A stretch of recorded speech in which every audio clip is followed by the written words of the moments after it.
कौन है ये रमीज? इसके बारे में बता रहा है कि हिस्ट्री सीटर है ये। मैंने पहली बार नाम सुना है, अगर हाँ, ईमानदारी से मैं कहूँ, भी रमीज पहली बार नेमत। मैं रमीज नेमत मैं भी पहली बार सुना हूँ।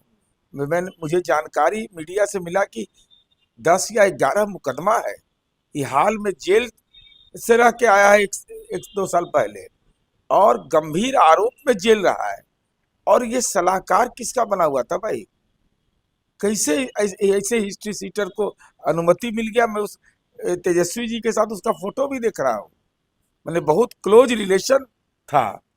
अरे तो केवल मनी चाहिए आपको? ऐसा ऐसा? अरे राजनीति में अच्छे लोगों की संगति करनी चाहिए। शिवानंद तिवारी जी से हमारी वैचारिक असहमति है, लेकिन शिवानंद तिवारी जी आपके पापा के सहयोगी रहे। आपने, मुझे नहीं मालूम था कि उनको हटा दिया गया। भाई क्यों हटाया? मैंने, आप नई पीढ़ी को राजनीतिक प्रशिक्षण भी नहीं दे रहे हैं, और जो बुजुर्गों का सम्मान भी नहीं कर रहे। मैं पहले से कहता था अभिषेक जी, बार बार मैं बोला हूं कि तेजस्वी जी संबोधन में भी माननीय नहीं लगाते। ये अहंकार बताता, अहंकार। आज क्या हालत है, क्या बना दिया घर को। और ऐसे ही लोग जब घर के अंदर रहेंगे तो घर का वातावरण खराब होगा।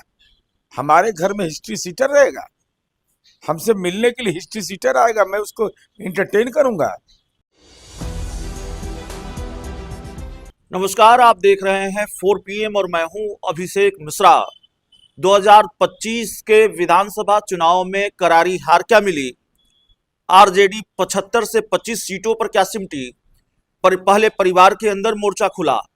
रोहिणी आचार्य जो लालू प्रसाद यादव की बिटिया हैं, उन्होंने न सिर्फ तेजस्वी यादव के दो खास सहयोगियों संजय यादव और रमीज नेमत के खिलाफ मोर्चा खोला, बल्कि बाद में तेजस्वी यादव के खिलाफ भी मोर्चा खोला।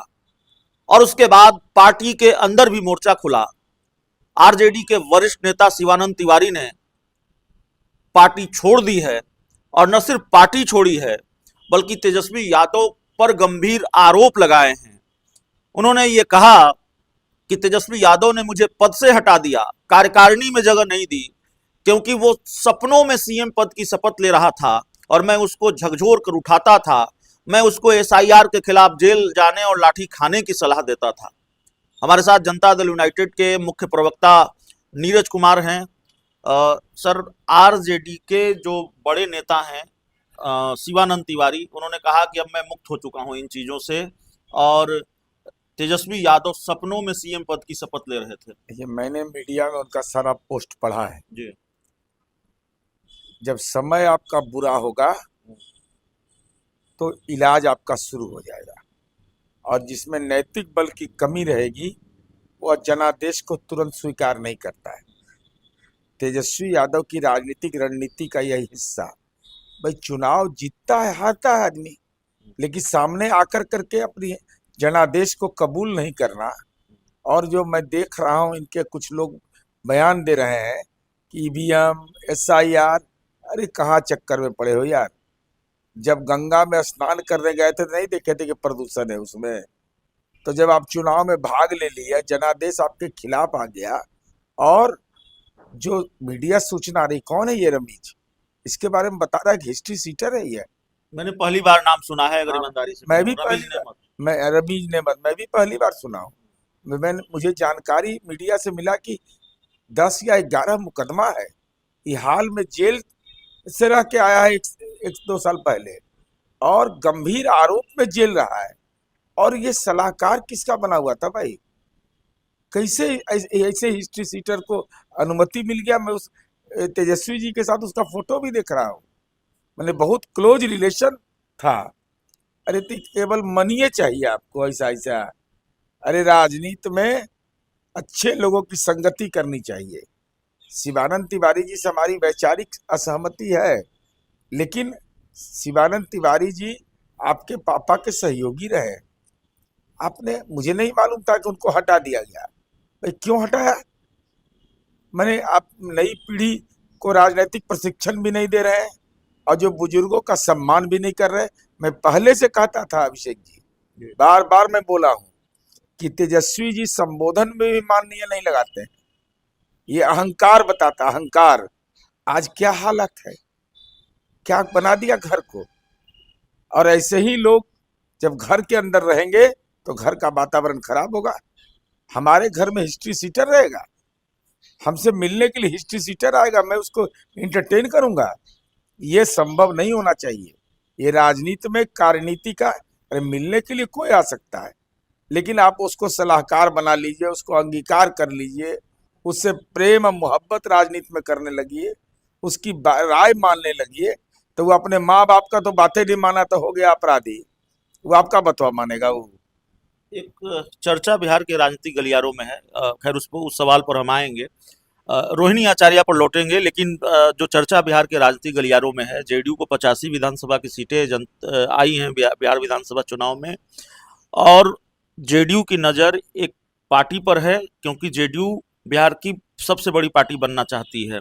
ये सोशल मीडिया पर और जो शुरुआती जानकारी है वो हमारे पास भी है, बहुत तैर रही है राजनीतिक गलियारों में ये जानकारी।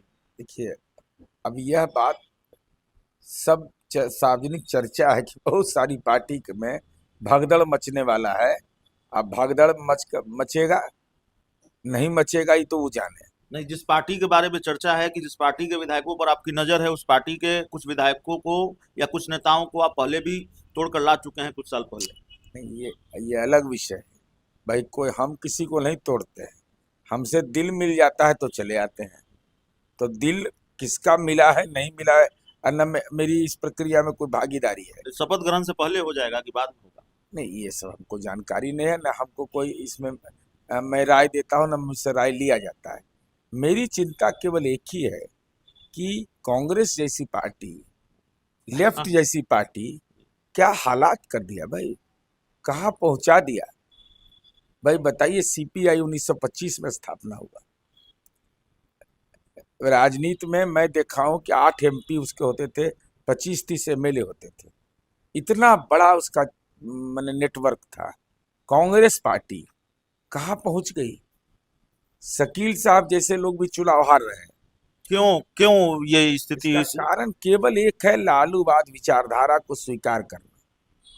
लालूवाद को जो स्वीकार करेगा उसका सर्वनाश तय है। रोहिणी आचार्य ने बहुत गंभीर आरोप लगाए, ताबड़तोड़ ट्वीट किए, आपका भी बयान सामने आया उसको लेकर।